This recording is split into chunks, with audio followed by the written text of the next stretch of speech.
esta es una noticia a nivel mundial. Seguramente ustedes ya la habrán revisado a través de las publicaciones, sobre todo en redes sociales, que es donde más rápido uno ahora se informa, ¿no? Hay una caída del 29% de Intel que provoca una liquidación masiva de acciones de chips a nivel mundial, caída del Bitcoin. Las acciones de Intel cayeron casi un 30% el viernes por la mañana después de que la empresa anunciara un recorte de más del 15% de su personal, lo que equivale a unos 15,000 empleos, y de ahí, bueno, lo que tenemos es una caída muy, muy fuerte en las bolsas asiáticas. Reporta, por ejemplo, La Voz de América. El Nikkei japonés sufre la mayor caída desde el lunes negro de 1987. La economía japonesa se tambalea ante el desplome del mercado bursátil nipón, que registró este lunes su peor resultado desde el lunes negro del 87. Las acciones japonesas se desplomaban el lunes en su mayor caída en un día, desde las ventas del lunes negro de 1987, impulsadas por el desplome de los mercados bursátiles mundiales de la semana pasada, las preocupaciones económicas y el temor a que las inversiones financiadas por un yen barato se estuvieran deshaciendo. La media de acciones del Nikkei N225 se desplomaba con un asombroso 12.4%, a medida que los desalentadores datos de empleo del viernes acentuaban el temor a una posible recesión, y el yen subía a máximos de 7 meses frente al dólar. Fue el peor resultado porcentual del índice desde el desplome de octubre de 1987. Los valores bancarios japoneses lideraban la caída, que situó el Nikkei en territorio de mercado bajista, con un descenso del 27% desde el máximo alcanzado el 11 de julio. Y el problema es que esto estaría provocando a esta hora, entiendo, lo poco que entiendo de mercados bursátiles y de economía, preocupación y también ciertos niveles de caída en las bolsas de Europa, y por supuesto también preocupación en la bolsa de Nueva York, ¿no? Los titulares son esos: el miedo inunda las bolsas. Y la pregunta que se formula en algunos medios internacionales es si estamos frente a un nuevo crash de la economía mundial. Así que con esa información del mal estado de la economía a nivel global nos levantamos hoy, ¿no? Ojalá esto no signifique otro coletazo negativo, como también lo fue cuando empezó el conflicto entre la guerra entre Ucrania y Rusia, ¿no? Que esto no signifique un coletazo negativo para la economía de Ecuador, que sin embargo habrá que ver qué tipo de medidas o de alternativas plantea el ministro Vega y el presidente Noboa, que no sé si estén enterados, porque como andaban de viaje, no sé si estarán muy al tanto de las cosas que están ocurriendo. Y a propósito de, la semana anterior, que fue una semana bastante violenta, el presidente andaba entretenido en el Festival de la Hamburguesa o alguna cosa por el estilo, ¿no? Que a su familia le gustaba mucho comer hamburguesas, entonces mientras el fin de semana había nuevamente masacres en Durán, masacres en no sé dónde nomás, el presidente andaba comiendo hamburguesas con su familia. En esos mismos días y en el transcurso de esta semana, posterior a aquellos acontecimientos, ocurrieron una serie de declaraciones que nosotros las comentábamos acá con ustedes. Una de ellas que a mí me llamó mucho la atención por la ligereza con la que se dicen esas cosas, más tomando en cuenta que se trata de autoridades del gobierno nacional. La del ministro de Defensa, ustedes la recordarán muy bien, ¿no? Aquella de que reducía la masacre de los bomberos en Durán a que seguramente estos bomberos estaban vinculados o involucrados con bandas de crimen organizado, ¿no? Sin exhibir ningún tipo de prueba, sin más argumento que únicamente su declaración lanzada al aire en un programa de opinión con Carlos Vera, lo dijo. Que los bomberos seguramente estaban involucrados con bandas de crimen organizado. Y de ahí, también con la misma ligereza dijo que esta escalada de violencia, el ministro de Defensa, obedecía a una estrategia política, que como está tan cerca las elecciones, seguramente hay partidos políticos, y claro, secundado por el señor Vera, ¿no?, que tiene un relato que lo repite permanentemente.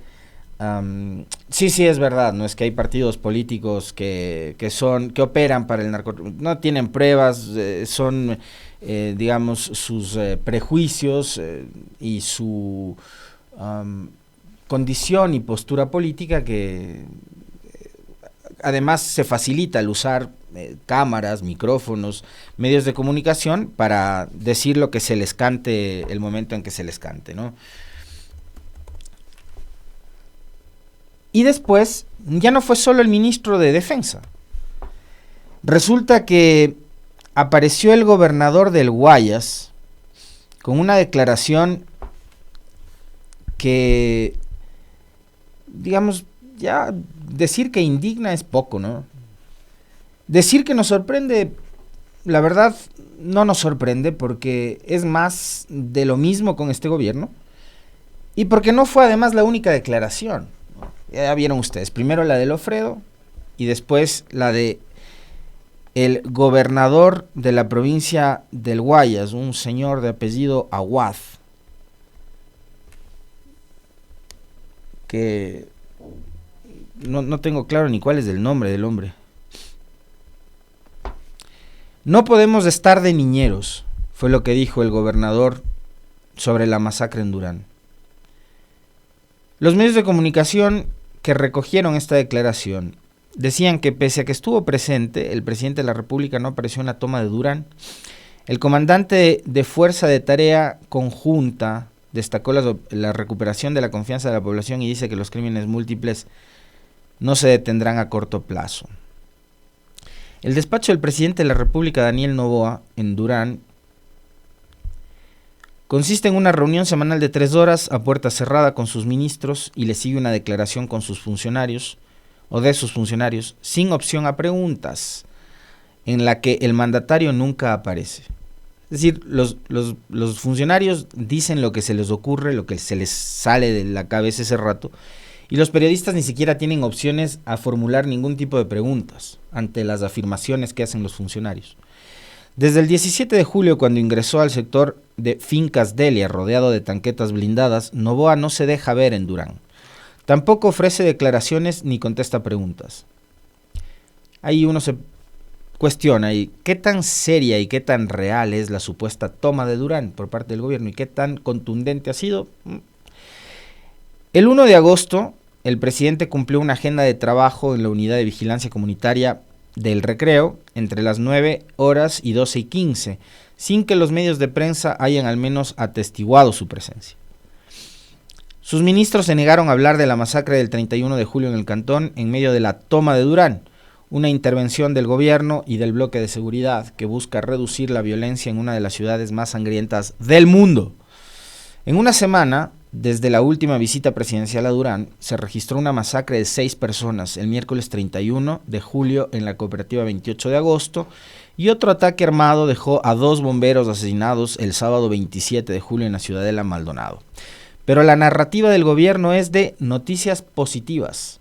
La ministra del Interior, Mónica Palencia, habló el pasado jueves de una reducción histórica de la violencia del 17% en lo que va del año. También sostuvo que julio se convirtió en el mes menos violento del año a nivel nacional, pero evitó referirse a los ataques armados en el Cantón. Ya vamos a volver a eso. Durán registra 275 muertes violentas en lo que va del año, lo que supone un incremento de los asesinatos del 66% respecto al mismo periodo de 2023. El portal digital Primicias accedió a hablar con el gobernador del Guayas, Vicente Aguad, al final de dicha reunión, y él insistió en que la reciente masacre de la cooperativa 28 de agosto no representa un fracaso a las políticas de seguridad implementadas en Durán. Me imagino que es todo un éxito, si no es un fracaso. Es importante destacar que el hecho ocurrió en un lugar privado. Pónganle atención a esta desafortunada, desatinada y deschavetada declaración del gobernador del Guayas. Es importante destacar que el hecho ocurrió en un lugar privado. en una vivienda particular y no en las calles. La presencia de la Policía Nacional y de las Fuerzas Armadas ha aumentado, logrando reducir los incidentes de violencia pública, afirmó el gobernador. Cuestionado sobre si la masacre podría interpretarse como un revés, el gobernador fue categórico. En lo más mínimo, es un fracaso la intervención en Durán. Temas estructurales no cambian de la noche a la mañana, pero vamos avanzando.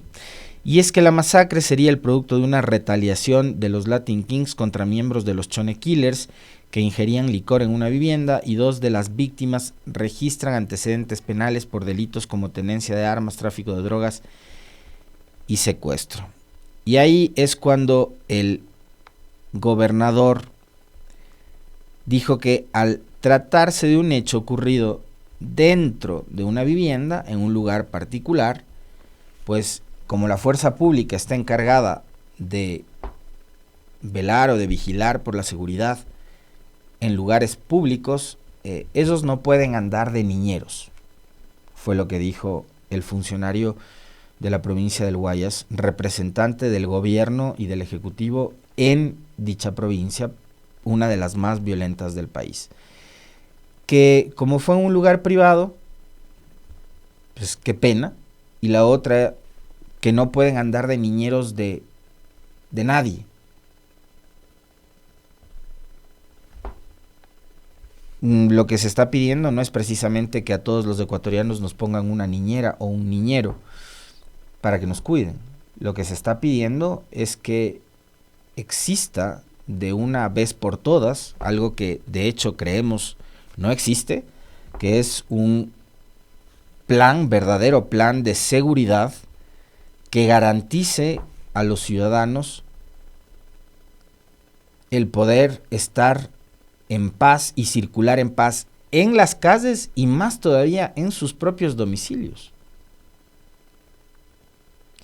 Porque así como lo plantea también no solo el gobernador, sino las autoridades vinculadas al asunto de seguridad, parecería que sigue siendo o sigue reduciéndose a un conflicto entre bandas de crimen organizado, que también era algo que lo comentábamos la semana anterior, y parecería simplemente la repetición de las mismas narrativas, de las mismas líneas discursivas del gobierno de Lasso, que decía exactamente lo mismo. No es una violencia que afecte a todos los ecuatorianos en general, sino que se trata de enfrentamiento entre bandas, venganza y revancha entre bandas, ajuste de cuentas entre criminales. Eso era lo que nos decían en el gobierno anterior, y hoy nuevamente siguen repitiendo lo mismo, como para tratar de justificar un hecho que es doloroso, que es la muerte de 6, 2, 3, 4 o las que sean personas que hayan sido asesinadas. Pero no puede salir con una respuesta de tal nivel, ¿no? De que no pueden ser niñeros, no son niñeros de nadie, y que como el hecho ocurrió en una vivienda particular, bueno, eso no le compete a la fuerza pública que está patrullando, vigilando las calles, las avenidas, las plazas, los parques. Cosa que tampoco es tan real, porque recordarán ustedes que el día posterior al ingreso hollywoodesco del presidente Noboa a Durán, cuando llegó con tanquetas, con drones, con patrulleros, con toda la parafernalia con la que llegaron a Durán. Justamente el día siguiente, el canal de televisión Ecuavisa y el reportero Henry Dueñas fueron a la mañana siguiente, y ellos constataron in situ en el lugar que no había presencia ni de policías ni de militares. Ahora, uno puede decir, bueno, tampoco es que van a estar donde un canal de televisión para la microonda o para su señal satelital para hacer cobertura y que los policías tengan que ubicarse exactamente donde está el canal de televisión. Seguramente la intervención de las fuerzas del bloque de seguridad es una intervención más estratégica. Yo quisiera creer eso, ¿no? Digo, cualquiera que como uno no sepa ni sea un experto en tema de seguridad, pero use el sentido común, seguramente piensa eso. Dice, claro, no van a estar ahí en todas las intersecciones de Durán, o donde se fue a parar un medio de comunicación para decir, sí, aquí estamos, hacemos patrullaje, el canal de televisión se va y la fuerza pública también se va, que es lo que suele ocurrir muchas veces, ¿no? Llaman o invitan a los medios de comunicación a hacer la cobertura, hacen la cobertura, están las tomas, perfecto, todo lindo, y el rato que se va el canal de televisión también se va todo el mundo. Entonces, sí quisiera creer que la intervención en Durán de la fuerza pública es más estratégica, ok, pero no es la forma, señor gobernador y gente del Ministerio del Interior, que me imagino yo, y del Ministerio de Gobierno también, que me imagino yo desde acá le darán las directrices, no solo a él, sino a los otros gobernadores del país. No es la forma de abordar un tema tan sensible, decir no podemos ser niñeros. O sea, a los familiares de las más de 500 víctimas mortales del mes pasado, usted no les puede decir, pues, a los padres, a las madres, a los hijos, a las esposas de quienes, o esposos de quienes fueron asesinados del mes anterior y en lo que va de este mes también, no les puede decir, es que no pudimos hacer nada porque no podemos andar de niñero de su hijo, ¿no? O sea, qué pena que le mataron. Hay que ser un poco más sensibles, hay que tener un poco más de tacto, hay que tener un poco más de empatía a los señores funcionarios del gobierno. Porque además de esto no se queda ahí, ¿no? Inmediatamente de esa declaración, para tratar de justificar lo que dijo el gobernador, sale la señora Palencia y dice que las personas deben tener o tomar más conciencia de con quién se juntan y de con quién se relacionan, como para tratar de adornar la declaración del señor Aguad, ¿no? Que las personas tomen conciencia de con quién se relacionan. Más o menos eso de que dime con quién andas y te diré quién eres, ¿no? O de que no tengas malas juntas porque te puede ir mal. O sea, son consejos que a la larga, a esta hora y por lo que está atravesando el país, de verdad que son un absurdo, ¿no? Entonces no quieres que te maten, toma conciencia de con quién te relacionas. Más o menos me recuerda esto a aquella campaña publicitaria, recordarán, del gobernador los gobernadores del Guayas se han mandado algunas, ¿no?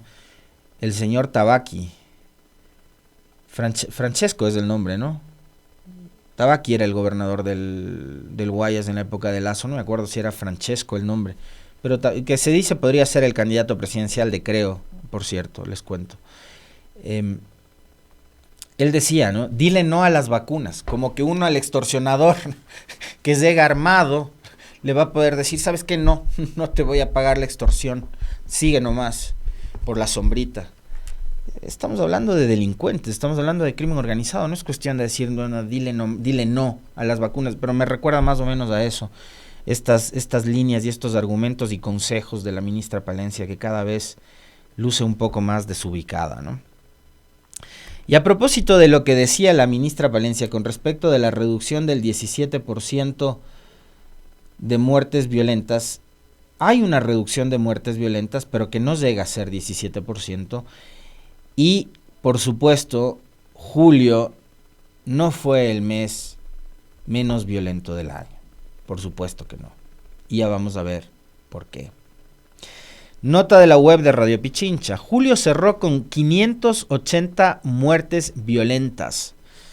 Solo 14 menos que junio, que fue el mes con más homicidios del 2024. Y eso ustedes lo pueden encontrar no solo en la web de Radio Pichincha, sino en la web del Ministerio del Interior. Y en los en el link en el que actualizan la información mes por mes de los homicidios. Y a esta hora tenemos que, después de la declaratoria del estado de guerra interna, de lo que sea, a partir de enero, del 6, 9 de enero, 9 de enero. Enero registró 489 muertes violentas.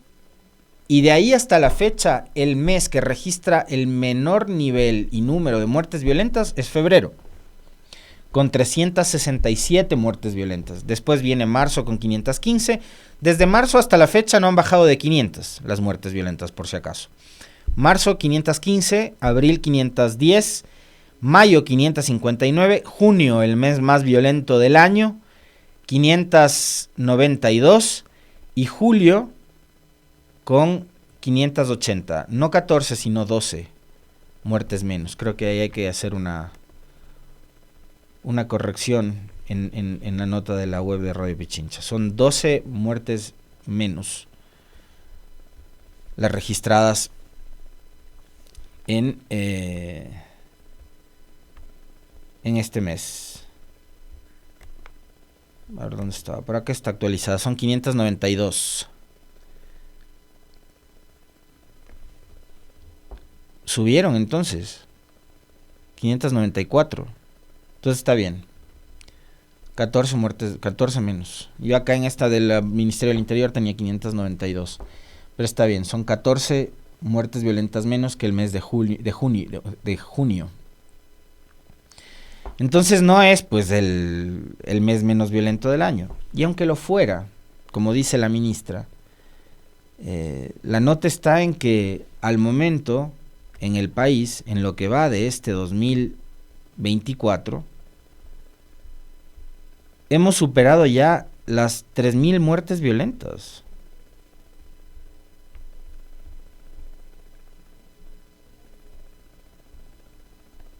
Por acá tenía el dato exacto.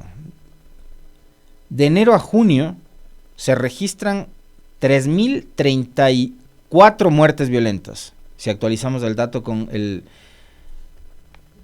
la imagen que ustedes vieron en pantalla. 3.034 homicidios intencionales en 2024. Las cifras no son alentadoras. En el mismo periodo de 2023 hubo 3.602 homicidios intencionales. Es decir, que sí hay una reducción, pero esa reducción no alcanza al 17%. Llega al 15.8%, que es, digamos, cercano a lo que afirmaba la ministra. Por lo que decir que el mes de junio fue el menos violento del año es absolutamente falso. Falso, ya vieron ustedes, es en lo que va de este 2024 que registra 3.034 homicidios o muertes violentas. Junio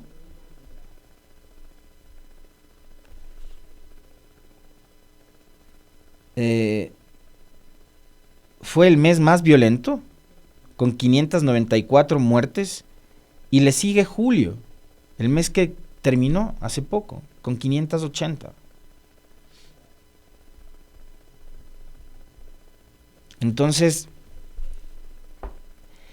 esto es lamentable porque en la nota de Radio Pichincha ustedes van a encontrar desde el titular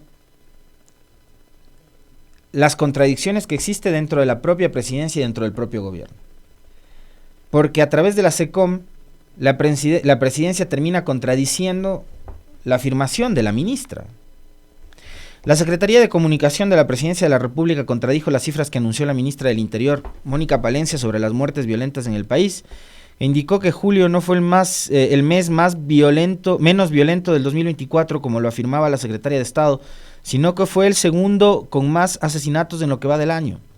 El pasado jueves, el Ejecutivo evaluó la situación de seguridad en Ecuador y concluyó que el mes de julio fue el menos violento de este año, con una reducción del 27% de las muertes violentas a nivel nacional.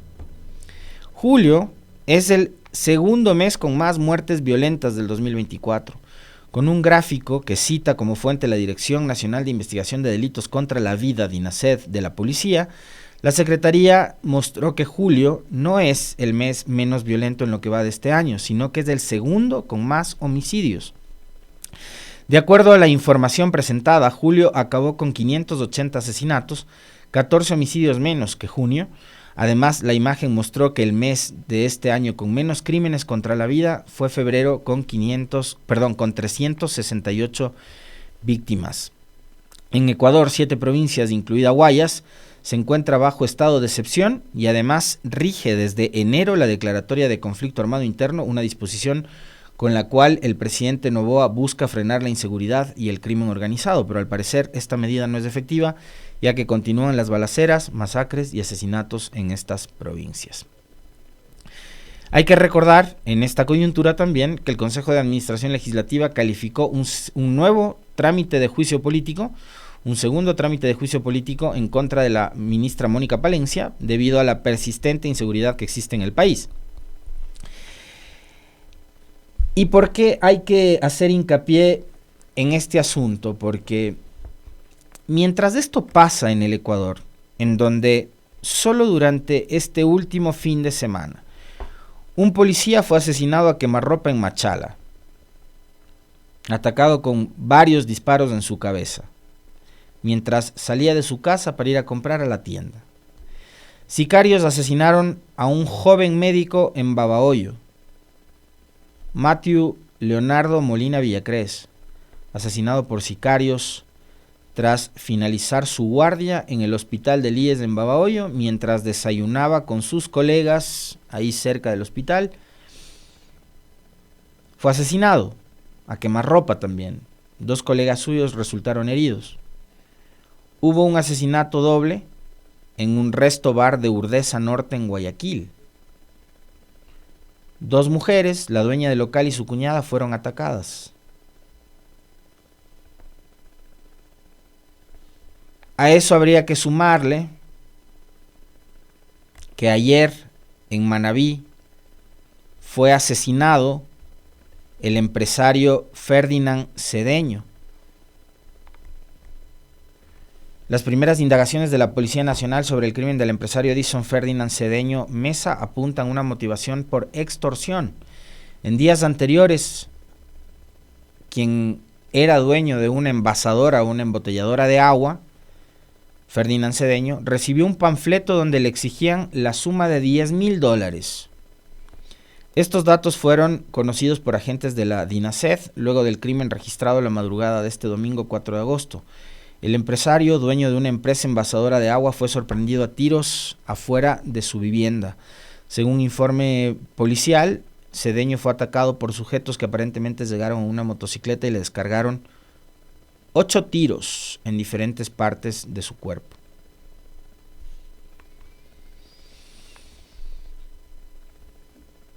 ¿Por qué? Porque se negó a pagar una extorsión de $10,000. Que era lo que conversábamos también la semana pasada, ¿no? Cómo este país, insisto, sigue muriendo lentamente y por eso hay una cantidad infinita de negocios que ante el verse obligados a trabajar para pagar vacunas o extorsiones, simplemente decide cerrar sus puertas, y eso lo que significa también es que cada vez en este país va a haber menos plazas de empleo.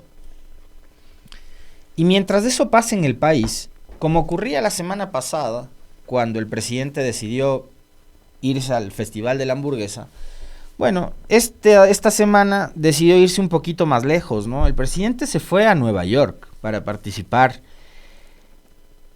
en el desfile con los hermanos migrantes, acompañado de Gabriela Sommerfield, canciller, de la ministra de Cultura, Romina Muñoz. ¿Qué hará, no, la ministra de Cultura? El secretario de la Administración, Arturo Félix, y algunas otras personas como la legisladora Valentina Centeno, entre otros que le acompañaban, ¿no? Los viáticos y demás gastos que demanden estos desplazamientos se cargarán con cargo al presupuesto de las instituciones a las que pertenecen y los integrantes de esta comitiva. Eso es lo que dice el decreto expedido por Noboa para este viaje. El desfile ecuatoriano tendrá su edición 41, o tuvo su edición 41. Fue este domingo desde las 12 horas en las calles de Nueva York. El evento era organizado por un comité cívico de ecuatorianos para celebrar el mes de la herencia ecuatoriana en conmemoración por el 10 de agosto, primer grito de la independencia del Ecuador. Y hay un par de datos que quería compartir con ustedes. En 8 meses de lo que va de su gobierno, Noboa ha viajado en 12 ocasiones fuera del país. 12 veces en 8 meses ha salido del país. Y otro dato a propósito de una de las personas que le acompañaban en la comitiva. La señora Sommerfield.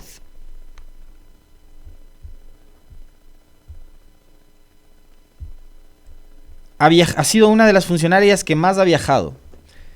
En poco más de 8 meses de gestión, la canciller Gabriela Sommerfield ha acompañado al presidente Daniel Noboa en 6 de sus viajes al exterior y ella, por su cuenta, ha viajado 14 veces más para participar en eventos internacionales. El más reciente fue para una cita de la Organización de Estados Americanos, ¿no? Por el tema Venezuela.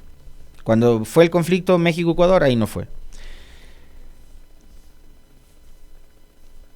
En 9 de estos viajes no hubo una emisión de pasajes, por lo que la funcionaria viajó en el avión presidencial o los gastos fueron cubiertos por la entidad que organizó el evento. Algo similar sucede con los viáticos. Ese lujo socialista están que le dan lija, ¿no? Vean ustedes cómo refunfuñaban antes de lujo socialista, ahora le dan uso y qué bueno, que está bien porque finalmente el avión presidencial está para uso del que gobierna. No se llevó el avión presidencial Correa a Bélgica. Lo usó Moreno, lo usó Lasso y ahora lo usa Noboa. Y también lo usa la canciller Sommerfield. Sin embargo, como se puede observar en una imagen, los 9 pasajes que sí fueron adquiridos tienen precios acordes a la categoría de clase ejecutiva, aunque según el reporte de la Cancillería, 3 de ellos incluyeron aportes de los recursos personales de la canciller. Los 18 viajes de la canciller Sommerfield. En esos 18 desplazamientos, hasta el 4 de julio la canciller estuvo acompañada por 53 funcionarios públicos. El costo total de estas erogaciones por dichos viajes suman $112,000. Aunque 14 funcionarios no han entregado todavía los expedientes de los viáticos. Pero los viajes de la canciller hasta el momento le han costado al país $112,000. Lo que yo quisiera preguntarme es más allá del costo de los viajes y demás. Pues finalmente es la canciller, es la jefa de la política exterior del Ecuador. O sea, es una canciller que no viaja, tiene sentido. Tiene que viajar, sí. Pero a mí lo que me interesaría saber, más allá de los $112,000, de los 14, 18, 40, 50 viajes que ha hecho, es cuáles son los resultados de esos viajes. Es decir, si el Ecuador destinó $112,000 para que la canciller viaje, ¿cuáles fueron los resultados? ¿Qué se obtuvo? ¿Se consiguió algo como país? Eso es lo que me interesa a mí saber. Y creo yo que a la gran mayoría de ecuatorianos también, por supuesto, nos interesará saber cuáles han sido los objetivos por los cuales viajó la canciller Sommerfield y si se logró algo, si se consiguieron dichos objetivos. Eso, nada más.